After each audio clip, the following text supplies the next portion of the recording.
September 14th, 1969. Harmony Creek, a speck of dust on the map of rural Alabama. 40 miles from the nearest real city, Deputy Sheriff Miller stands in the middle of the yard and finds he can't take a full breath. It's not the heat, though.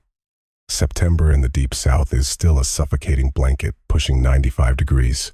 It's not the dust, though the yard is all packed earth and the wind stirs it into lazy funnels. It's the smell.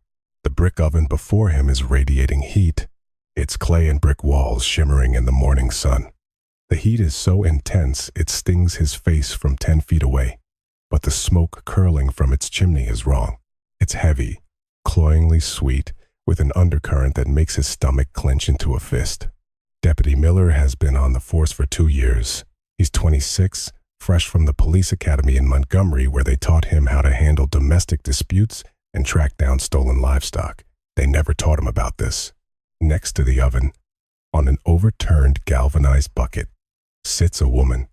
She's large-boned and broad-shouldered, with powerful hands stained with soot up to the elbows. She watches the young deputy with a placid, unblinking gaze. On her lap rests a round loaf of sourdough, still warm, sprinkled with sesame seeds. This is Nora Miller. She's 34. Her bread is the best in the county. People line up for it at dawn. Some drive all the way from Tuscaloosa.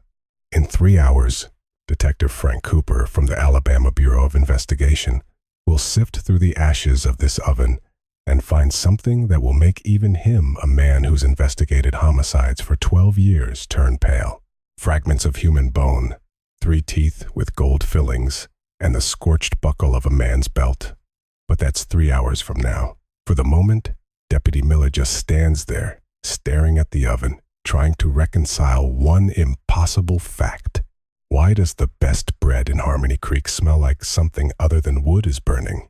To understand how 2 quiet sisters from a forgotten Alabama town turned their family's bread oven into a crematorium, you have to go back 2 years to November of 1967, the month the first man vanished from Harmony Creek. The heart of Alabama in the 1960s is a land of stark contrasts, a place of deep, black, fertile soil that yields cotton as if pushed from the earth by an impatient hand, and of slow, muddy rivers that crawl toward the Gulf. Summers are brutal, hitting 105 inches the shade. Winters are mild, rarely dipping below freezing.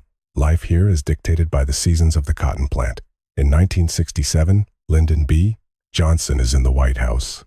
The war in Vietnam is escalating, but the seismic shifts of the world reach a place like Harmony Creek as faint, distorted echoes. Here, the local sheriff and the church pastor are the only authorities that truly matter. Here, Sunday service is more important than a presidential address. Every autumn, the small towns empty out as everyone, from school children to the elderly, heads to the fields for the cotton harvest. They call it white gold in the newspapers. In the towns, they call it what it is: backbreaking work. Harmony Creek is a town of 300 souls, situated on a dirt road that branches off the main highway. To get there, you have to turn off the asphalt and drive a mile down a road that's a cloud of red dust in the summer and an impassable trench of mud in the spring. It's got one main street, a Baptist church, a general store, a one-room schoolhouse, and a small clinic visited by a doctor from the city twice a week. The only telephone is at the sheriff's office. The Miller family home stands on the eastern edge of town, the last house before the cotton fields stretch out to the horizon. Beyond its weathered picket fence lies an overgrown lot, then a sluggish creek, then the endless, ruler-straight rows of cotton plants. The house itself is old, a simple clapboard structure with a tin roof and a sagging front porch veiled by a thick tangle of wisteria. The yard is large, almost half an acre. To the right of the gate is a chicken coop. To the left, a dilapidated barn that once housed a milk cow, but now stores firewood and old tools. And in the center of the yard, the brick oven. In the south, a smokehouse, or a large baking oven, is a cornerstone of rural life. But this one is different. It's a massive, dome structure of brick and clay, built by the sister's grandfather half a century ago. It's a local landmark. Neighbors often marveled. Most of these old ovens crumble after a decade, but the Millers looks like it was built yesterday. Nora would just say, "It's all in the mortar," when anyone asked. Later, the terrible truth of that statement would come to light. Nora and Daisy Miller, two sisters, both unmarried, in a small southern town in the 1960s. This is a social death sentence. A woman without a husband is a tree without roots. People whisper behind their hands, give them sideways glances at the market, and don't invite them to weddings. But somehow, the Miller sisters had found their place. They found it through bread. Nora, the elder, was 34 in 1967. A tall, formidable woman with the broad shoulders and strong, capable hands of a laborer. Her face was round and sun-weathered to the color of terracotta. Her eyes were dark, her gaze heavy and assessing, as if she were constantly weighing the world and finding it wanting. She spoke little and smiled even less. Her movements were slow, deliberate, the economy of motion of someone who has worked with their hands their entire life. Nora kneaded the dough every morning at 4. Flour, water, salt, a sourdough starter she fed like a living thing. She understood the dough on a primal level, knew by touch when it was ready. She shaped the loaves with a swift efficiency, scored them with a razor, and slid them onto the hot brick floor of the oven with a single, fluid motion. Daisy, the younger sister, was 28 and Nora's complete opposite. She was slight and thin, with the quick, darting movements of a field mouse. Her face was sharp-featured, with a delicate nose and wide, pale green eyes, a rarity in this part of the country. She talked a lot, her words tumbling out in a rush, and she laughed often, though sometimes at nothing at all. She might fall silent in the middle of a sentence, her gaze lost in the distance, only to burst into laughter a moment later for no reason anyone could see. The neighbors would tap their heads and smile sadly. "Daisy's a bit touched," they'd say, without real malice. A sweet, simple soul. Daisy's job was to tend the fire, to serve the customers, and to count the money. She was the face of the little operation. Nora was the hands. Every morning from 6 o'clock, a line would form at their gate. Housewives from town, farm hands on their way to the fields, truckers who'd made a special detour off the highway. A loaf cost a quarter. They'd buy 5, 10 at a time. Daisy would wrap the stack of bread in newspaper, tie it with twine, and hand it over with a vacant, gentle smile, dropping the coins into an old Maxwell House coffee can. On a good day, they made $5 or $6, not a fortune, but enough to live on. The sisters lived a quiet, self-contained life. Their yard was neat, the house was whitewashed, and hollyhocks grew along the fence line. The townspeople treated them with a kind of cautious respect. Two unmarried women, living alone and needing no one, were an anomaly, a puzzle. Harmony Creek was a community where every life was an open book, but the Miller sisters seemed to live behind a pane of glass nearby, but separate. Martha Ann, their next-door neighbor, a stout woman in her 60s who was the town's primary switchboard for gossip, would later testify they were good girls, quiet. That bread of theirs. Lord, it was like my own mother's, God rest her soul. But they were strange. Nora was like a stone, and Daisy was like water. Stone and water. There's a power in that, but it felt like the wrong kind of power. I felt it, but what could I say? The bread was delicious, and the girls were always polite. In a town like this, that's usually enough. But to understand the darkness that took root in these two women, you have to look into their past, to the place where it all began. Earl Miller, their father, a name that was never spoken aloud in that house. Earl was born in Harmony Creek in 1910. He fought in the Pacific in World War II and came home in 45 with a piece of shrapnel in his hip, a Purple Heart, and a sickness in his soul that nobody had a name for back then. Today, we'd call it post-traumatic stress disorder. He started drinking moonshine right away, the raw, potent corn liquor that was as much a part of the local economy as cotton. He couldn't work. His leg was a constant source of pain. He lived on a disability pension of $32 a month. He'd married a quiet, submissive girl named Martha from the next county over. A year later, Nora was born, and 6 years after that, Daisy. Martha endured. In this part of the world, if your husband hits you, you endure. If he drinks, you endure. If he screams in the night and chases you through the yard with a belt in his hand, you endure. That's just how it was. The pastor didn't get involved in a man's family business. The neighbors heard the shouting and closed their windows. The sheriff lived 20 miles away and had no time for family squabbles. What Earl did to his daughters would only come out years later in the cold, sterile environment of a courtroom. Nora would tell Detective Cooper in a flat, emotionless voice that their father had abused them since they were small children and that their mother knew but was too terrified to stop it. In 1949, when Nora was 16 and Daisy was 10, Martha Miller hanged herself in the barn. Nora found her that morning when she went to feed the chickens. Her mother hung silently, her bare feet dangling a few inches from the packed dirt floor. Her face was a mask of utter exhaustion. They buried her quickly. The pastor said a few words. The neighbors brought casseroles. Earl sat on the porch, drinking and crying. A week later, he brought home another woman, a loud, brassy widow from the city, with 2 children of her own, and threw his daughters out. "Get out of my sight," he slurred. "I don't want you." Nora was 16, Daisy 10, no family, no money, no roof over their heads. The pastor let them sleep in the church basement for a week. Then Martha Ann, the neighbor, took them in, giving them a corner of her dusty attic and a plate of food at her table. Nora started working in the cotton fields, picking from sunup to sundown, her hands raw and bleeding. Daisy went to school but often skipped, preferring to sit by the creek, talking to herself. 6 months later, Earl Miller vanished. One morning, his new woman showed up at the sheriff's office, claiming Earl had walked out the night before and never came back. They searched for a few days. As a formality, they checked the creek. The local juke joints asked around. Nothing. The official story was that he'd gotten drunk and wandered off, maybe fell in a ditch somewhere and froze. It had been a cold winter. No one filed a missing person report.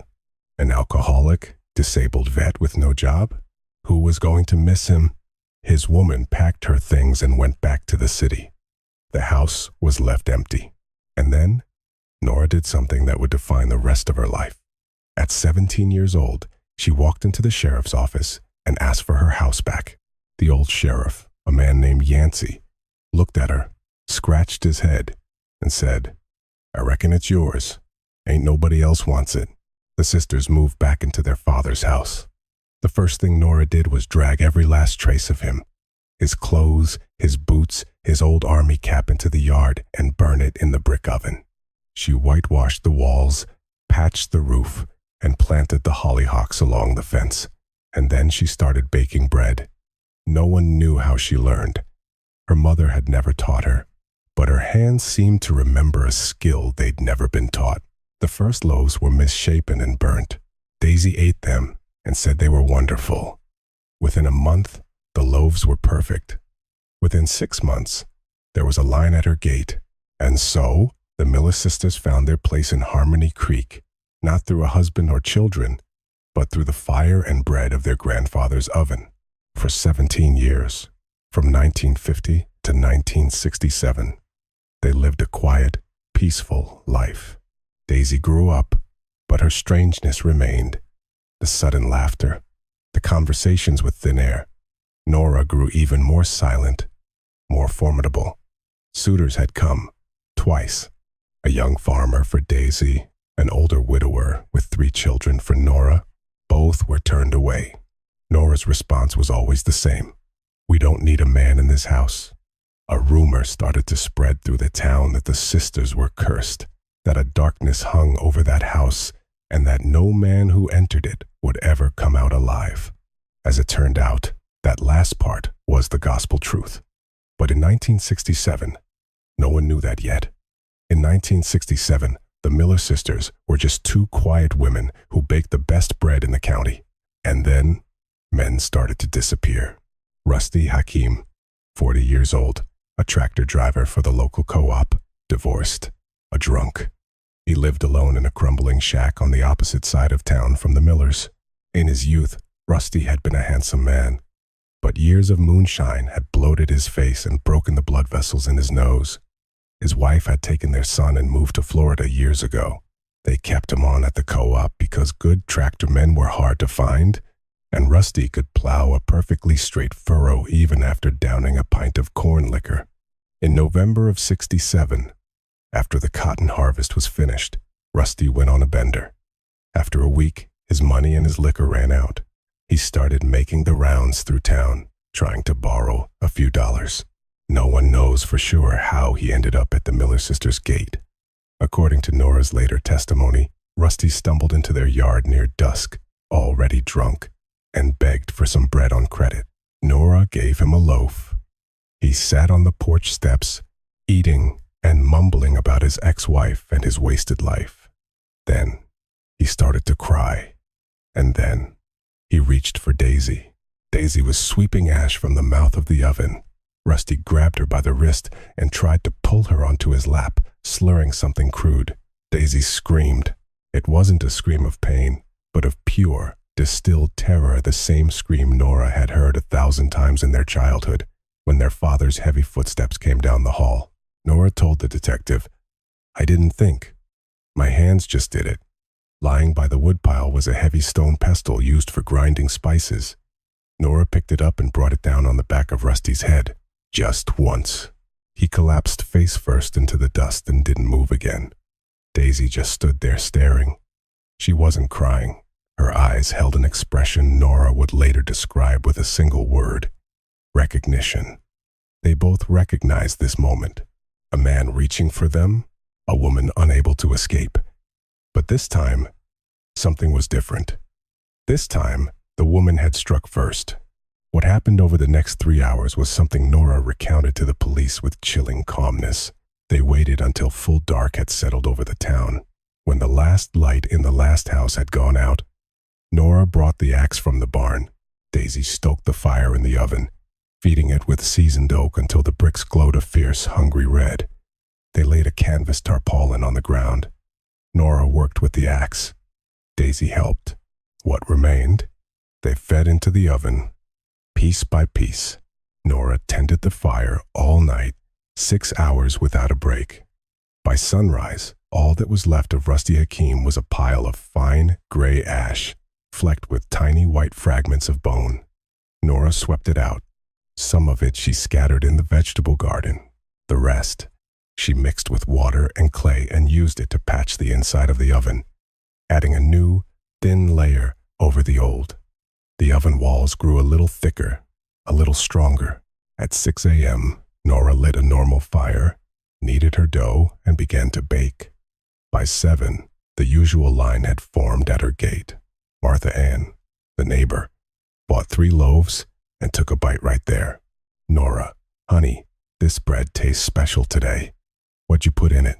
Nora didn't answer, just shrugged. Behind her, Daisy was laughing, her quiet, disjointed laugh. Rusty's clothes, his denim overalls and worn work boots, Nora didn't burn. She folded them neatly, tied them with twine, and carried them down to the root cellar beneath the house.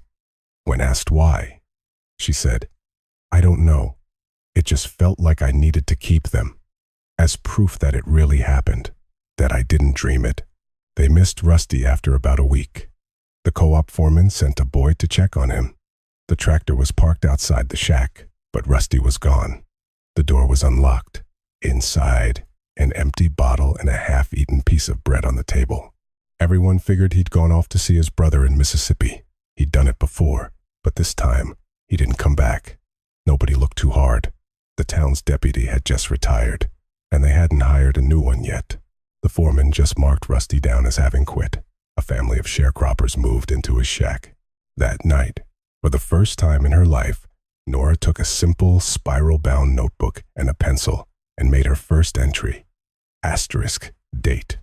The 12th of November, 1967. Name, Rusty. Burned for 6 hours. Bones turned to dust. Asterisk. When Detective Cooper read that notebook 2 years later, he would say to his young partner, "I've seen killers who kept trophies. I've seen a man who walled his wife up in the basement, but to just write it down in a notebook, calm as can be, like you're balancing a checkbook, that's a new one on me." But that was still a long way off. 2 more years and 3 more lives. Because after Rusty Hakim, something inside Nora Miller didn't break. It clicked into place.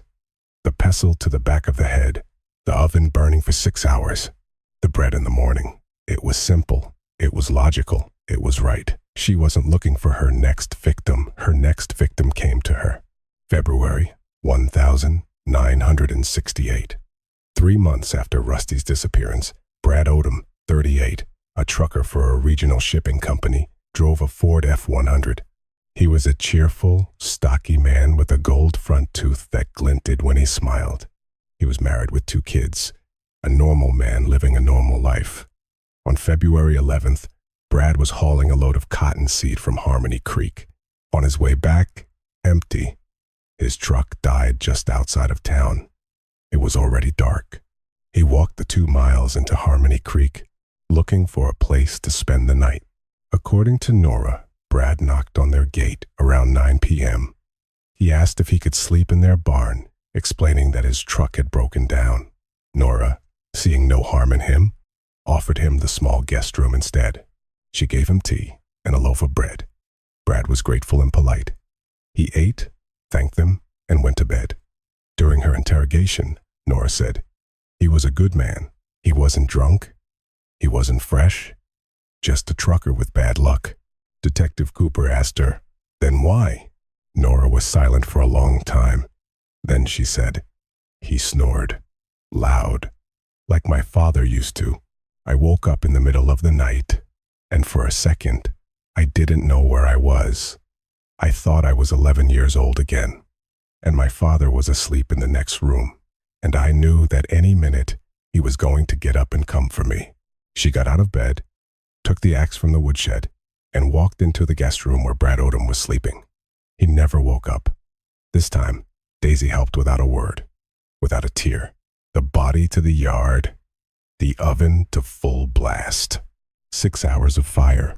In the morning, ash and bread, and a line of customers at the gate. They found Brad's truck the next day on the side of the road. The company assumed he'd abandoned the truck and run off. It happens sometimes. Brad's wife reported him missing, but the search was half-hearted. A year later, she filed for divorce in absentia. Another entry in the notebook. Asterisk, the 11th of February, 1968. Brad, the trucker, burned 6 hours. The smoke was greasy and black, long time burning. Ash for the garden and the oven. Asterisk. 5 words from that entry would haunt Detective Cooper for the rest of his career. Asterisk. The smoke was greasy and black. Asterisk. No one in Harmony Creek suspected a thing. A traveling trucker vanishes, who's to care? People disappeared. This was the South. The roads were long and life was cheap, and the Miller's sister's bread was still the best around. Months passed. Arthur Finch, 52, the accountant at the general store, a widower, a quiet, meticulous man who wore a tie to work every day. He was educated, respected, and lonely. He started stopping by the Miller house, first for bread, then just to sit on the porch and talk to Nora. The town noticed. The old men at the store nodded their approval. It was time Arthur found himself a good woman. In March, Arthur came calling in the evening with a box of chocolates. He sat on the porch swing, drank iced tea, and then he proposed. "Miss Nora," he said, "you're a fine woman. I'm alone. You're alone. Perhaps we could make a life together." Nora said no. Arthur wasn't offended. He finished his tea, stood up, and started to leave. But at the gate, He turned and said, with genuine kindness, "It's a shame. This house could use a man's hand. It's hard for a woman on her own. Asterisk. A man's hand. Asterisk. 2 words. The man's hand that had struck her. The man's hand that had violated her. The man's hand that had thrown her out of her own home." Nora later told the detective. "He was a good person, a kind person. But when he said that, I didn't see him anymore. I saw my father.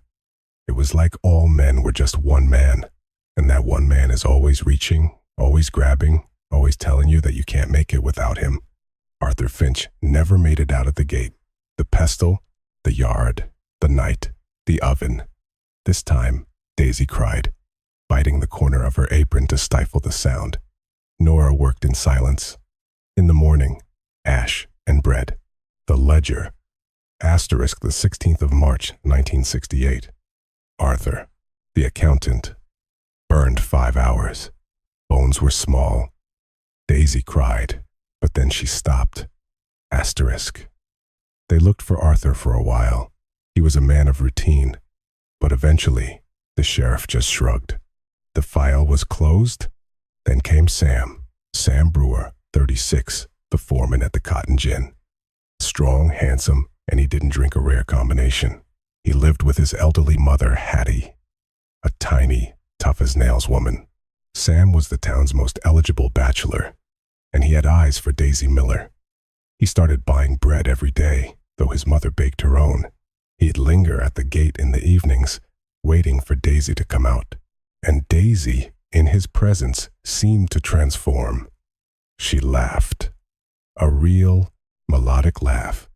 The vacant look in her eyes softened. Even Martha Ann, the neighbor, was happy for her. Finally, she thought, maybe that girl can have a normal life. Sam came to ask for Daisy's hand in June. Nora said no. He came back a month later. Nora said no again. "What about what Daisy wants?" he asked. Daisy was silent. Nora stood up, her dark eyes locking with his. "You leave now, Mr. Brewer, and don't you come back." Sam was hurt and angry. "That woman's a devil," he told his mother. "Daisy wants to, I can see it in her eyes. But that stone-hearted sister of hers won't let her." Hattie, a wise woman, warned him, "Son, you leave it be.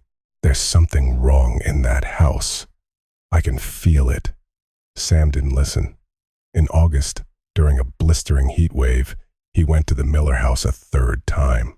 He went in the evening, when he knew Nora would be at the market in the next town. Daisy let him in. They sat in the yard, drinking lemonade. What they talked about, no one knows. Daisy would never say. When Nora returned, she saw them. Sam was sitting close to Daisy, holding her hand, and Daisy wasn't pulling away. She was smiling. Nora set down her shopping bags, walked to the woodshed, and came back with the axe. Sam saw her and stood up, holding his hands out. "Now, Miss Nora, hold on. The first blow caught him in the chest. He staggered back. The second one finished the job. Daisy just sat there, watching, as if in a trance. Nora told the police. She would have gone with him. I saw it. He would have taken her away, and he would have been good to her at first. They're all good at first. Then come the hands, then the nights, then the screaming and a rope in the barn. I couldn't let that happen. Not again." It was the longest explanation she ever gave. That night, the oven burned for 7 hours. The ledger, asterisk, the 14th of August, 1968. Sam, the foreman, strong, burned 7 hours. The belt buckle didn't burn. I threw it in. The ash, asterisk. But this time, one person didn't just let it go. Hattie Brewer, Sam's mother. She knew her son. He would never leave without a word. She started asking questions. The last person to see Sam alive was a 12-year-old boy who saw him walking toward the Miller sisters' house. Hattie went there herself. Daisy answered the door, pale and trembling. Hattie looked her dead in the eye and saw the one thing a mother searching for her son can always recognize: fear. Hattie went to the county seat and filed a missing person report. The report sat in a dusty file for 3 months. And then a new deputy sheriff arrived in Harmony Creek. His name was Miller. Deputy Miller was young and idealistic. He'd grown up in the city, which was important. He wasn't part of the town's web of secrets and silences. He was assigned to Harmony Creek in January of 1969. The first person to visit him was Hattie Brewer. She told him the whole story. Miller listened, took notes, and promised he'd look into it. He started by making a list of everyone who'd vanished from the town in the last 2 years. Rusty Hakeem, Brad Odom, Arthur Finch, Sam Brewer, 4 men from a town of 300. Miller knew that wasn't a coincidence. It was a pattern. He drew a map of the town and plotted each man's last known movements. All 4 paths led to the same place: the house on the eastern edge of town, the Miller sisters' house. He started watching them. He noticed the smoke from their oven at odd hours late at night, and he noticed the smell, that sweet, heavy, sickening smell. In June of '69, he drove to the state capitol and laid his files on the desk of a senior detective at the Alabama Bureau of Investigation. The detective looked at the young deputy's notes, at the map with the converging lines. He could have dismissed him, but he saw the conviction in Miller's eyes. He picked up the phone. "Frank," he said, "get in here. I think I've got something for you." Detective Frank Cooper was 39, a chain-smoking veteran who'd seen the worst of humanity. He came to Harmony Creek undercover, posing as an auditor from the state, checking the co-op's books. For a week, he just listened. He drank coffee at the general store. He sat on porches with the old men, and he heard the stories, the whispers about the Miller sisters, the strange smells, the nighttime fires. He talked to Martha Ann, the neighbor. "Detective," she said, her voice dropping to a whisper, "I'm an old woman. I know the smell of a wood fire, and I know the smell of meat on a grill.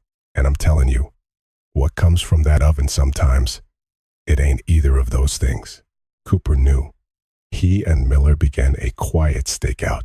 For 2 months, nothing. Then, on the night of August 14th, exactly 1 year after Sam Brewer disappeared, they saw it, a pillar of thick, dark smoke rising from the Miller house in the dead of night. Deputy Miller crept up to the fence and peered through a crack. The yard was lit by the hellish red glow of the oven. Nora stood before it, methodically feeding fuel into the fire. Her face illuminated from below, calm and focused. Daisy sat on the porch, rocking back and forth, humming a tuneless little song to herself.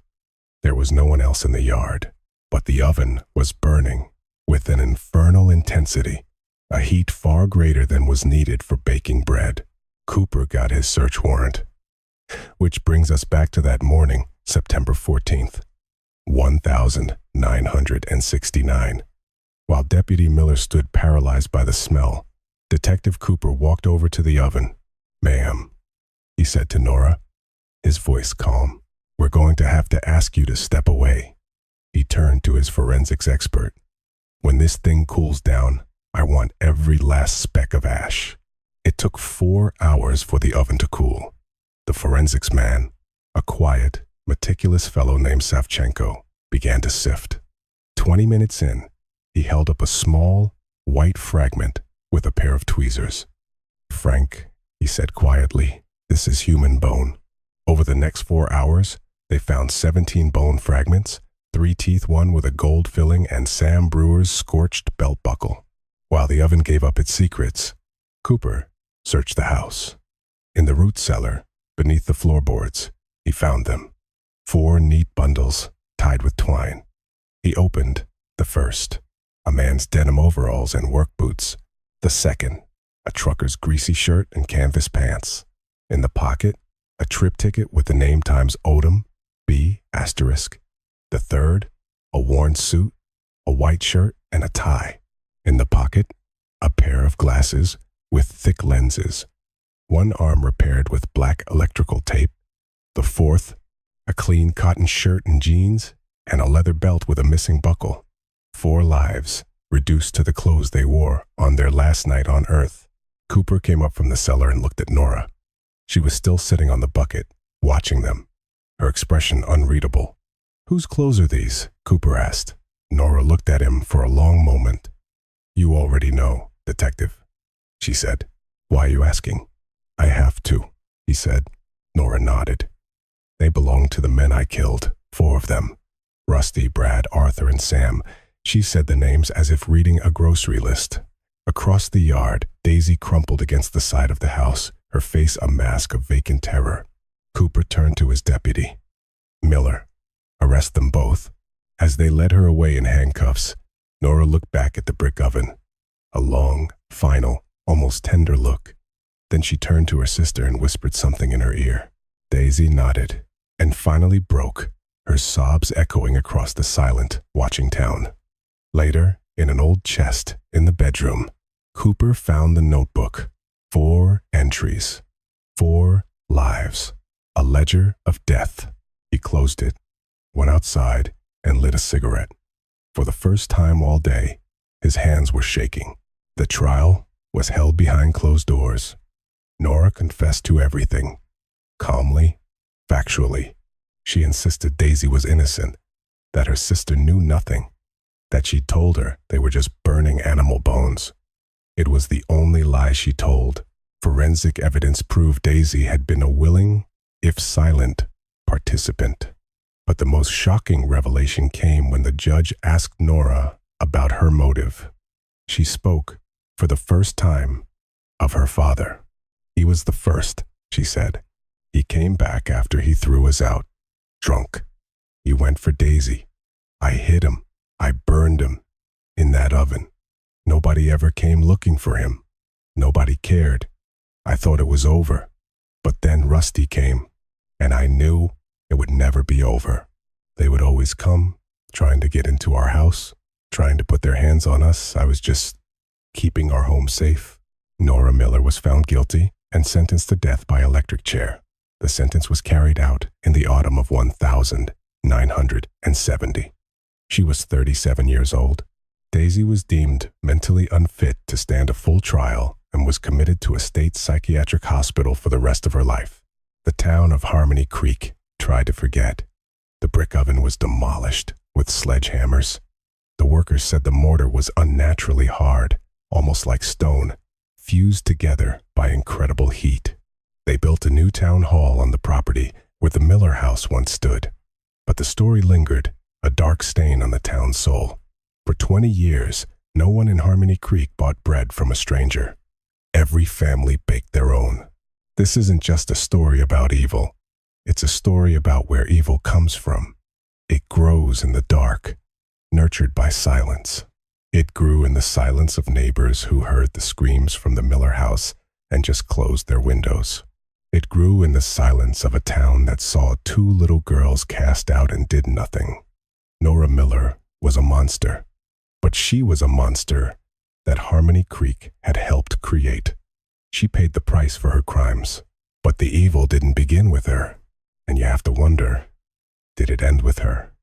Sometimes, evil isn't a man in a dark coat with a knife. Sometimes, it's a quiet woman with flour on her hands who offers you a warm loaf of bread with a gentle smile. And you take it, and you eat, and you tell her how good it is, because you don't know what's gone into it. Or maybe because you don't want to.